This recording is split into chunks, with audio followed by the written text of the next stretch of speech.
everyone, and welcome to the Executive Exchange. I'm Stephanie Pashman, CEO of the Allegheny Conference on Community Development. In this series, we talk with the executives leading the way of innovation and investment that's transforming southwestern Pennsylvania and shaping the future of the American economy. Today, I am joined by John Hawkins, president of FirstEnergy Pennsylvania. FirstEnergy recently announced a $28 billion investment system-wide to modernize and strengthen transmission and distribution networks in Pennsylvania. This includes $15 billion in infrastructure enhancements, people, processes, and facilities right here in our state. John, thank you so much for joining us today. Hey, Stephanie, thank you for the opportunity. Great. So, John, let's start with your announcement. It's great to be at the inaugural Pennsylvania Energy and Innovation Summit in July. And I saw your CEO, Brian Tierney, there at the roundtable when he made that tremendous announcement of $15 billion of investment. So for you, president of FirstEnergy Pennsylvania, what can you tell us about that investment? What's going to be happening here? What's driving that investment in Pennsylvania? I think what you see is unprecedented growth right now with the technology, with AI, and from that, that requires a response. And this demand is at a level that we haven't seen in decades.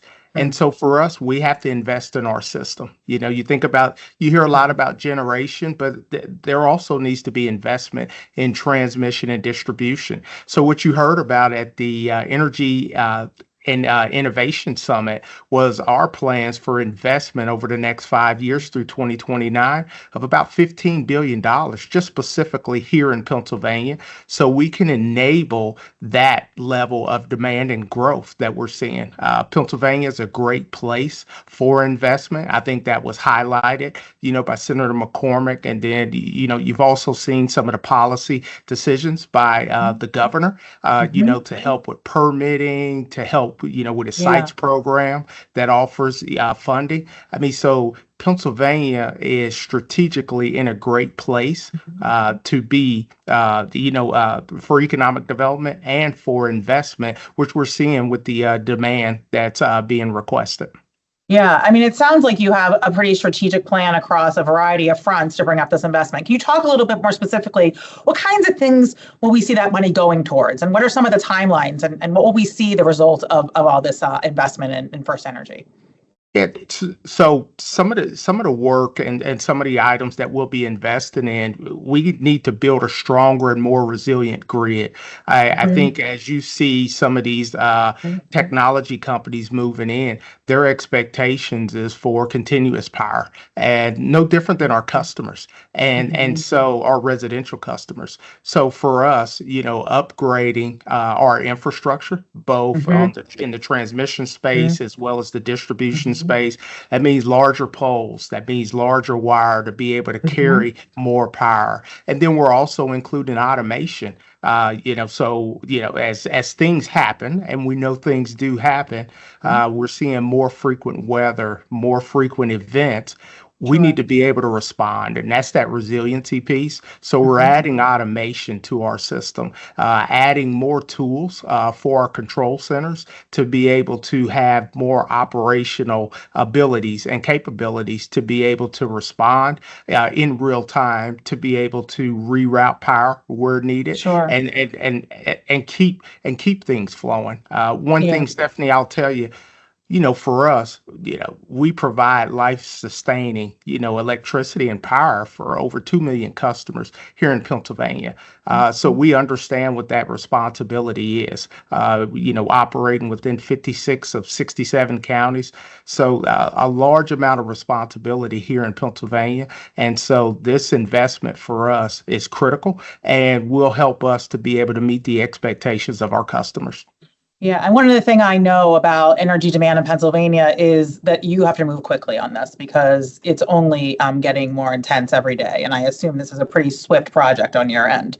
Let me shift a little bit in terms of the investment and how this relates to workforce. I'm assuming there are significant connections need to be built to bring up a workforce that can pull off this work, meaningful connections to community, to higher ed. Can you talk a little bit about what we're seeing in terms of the new jobs you may be creating and what kind of partnerships in the region and in workforce development need to be brought about to realize this investment?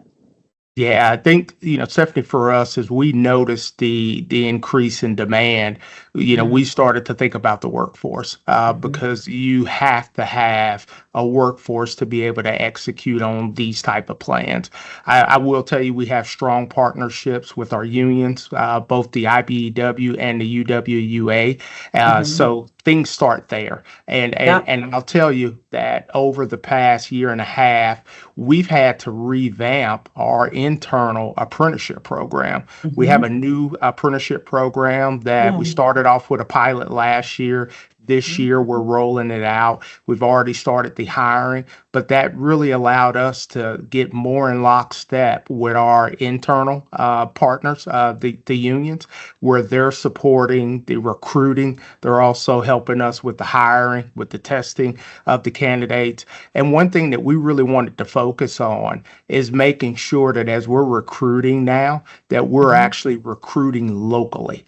Because, as we think about these investments in our communities, just think having the workforce come from that community and the level of commitment you have, when the workforce is coming from that community. So that's one of the things that we've adjusted to make sure that we're getting folks that are highly invested in the work that we're doing. But I will tell you, it requires other partnerships. So I think about the Energy Innovation Center that's out of Pittsburgh, and the work that they do with helping to provide some workforce development training. But then, we also got to recruit a little differently too, even externally to our footprint. I know in February, I personally attended a Veterans in Energy conference in Maryland, to really share our story about how important it is to bring veterans into the utility space. They really understand, have been battle tested. And they understand being resilient. So it really is a great partnership. But I think, there's a lot of different fronts to really make this possible.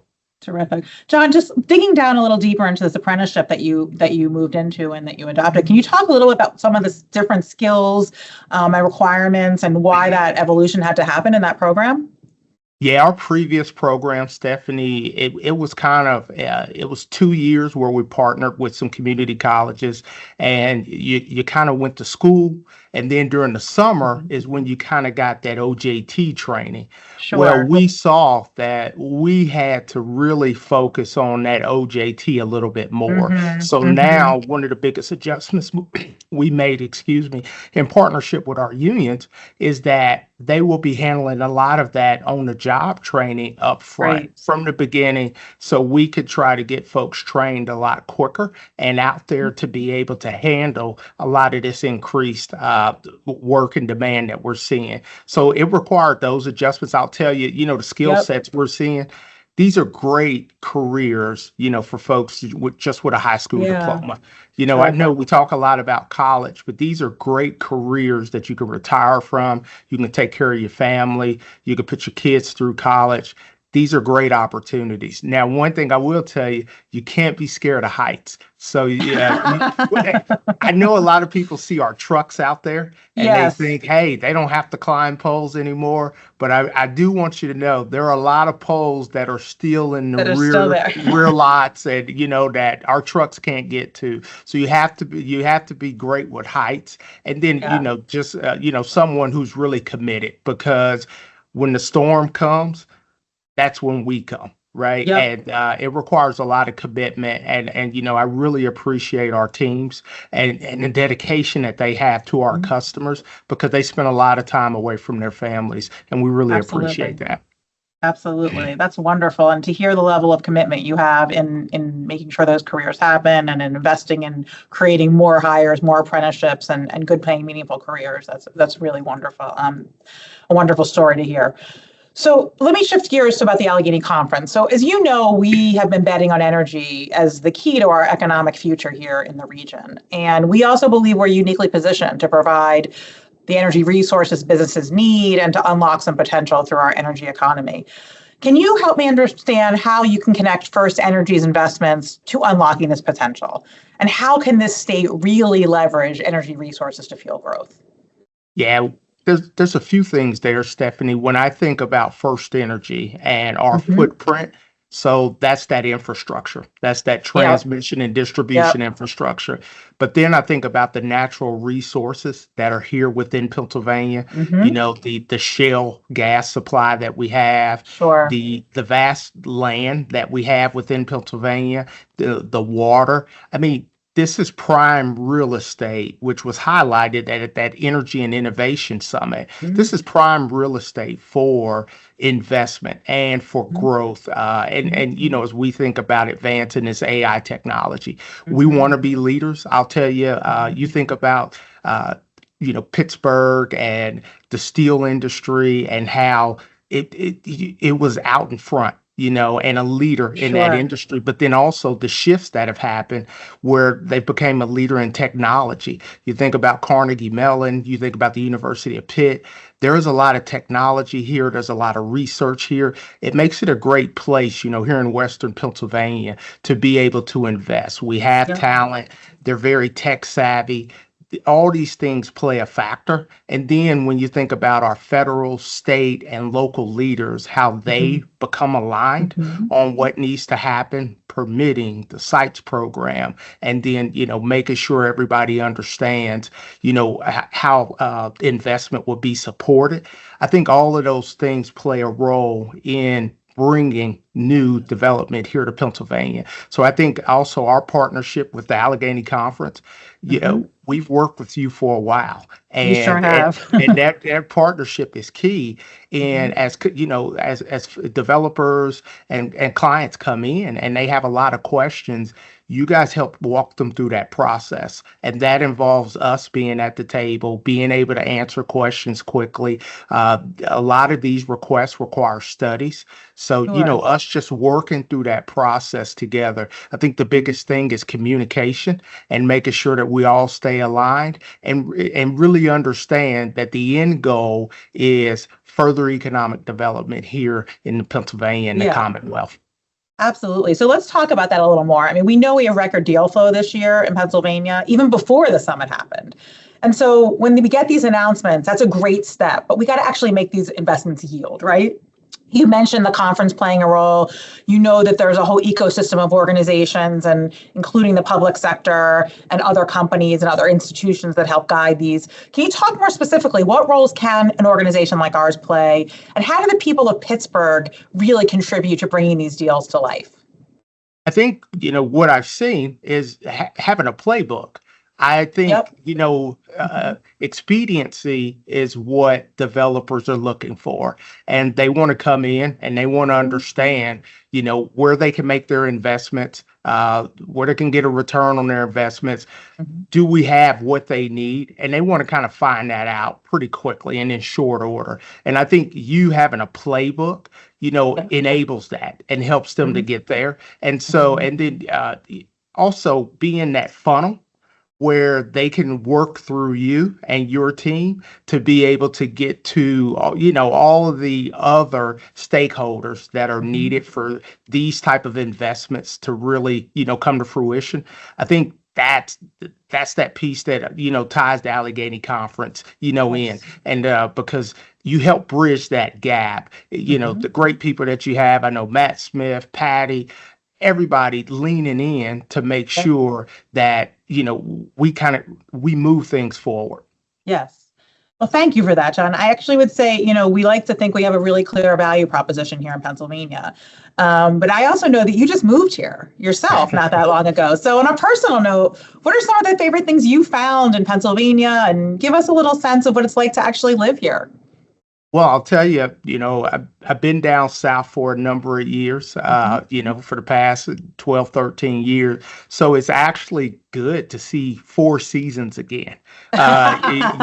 So it's pretty hot down south. So to see four seasons again is pretty nice. I will tell you, I'm enjoying a lot of Brewster's ice cream and then Hyde Park. I'm in Western PA myself, in the Cranberry area. So, that's a great location, for me to be able to get back to our headquarters in Akron, a great proximity to the Turnpike to be able to get out to our Reading headquarters, and then also to be able to get to the airport, just to be able to travel. So, getting downtown, I will tell you something, I got my tickets to my first Steelers game, coming up in a couple of weeks. So I'm really working to get acclimated.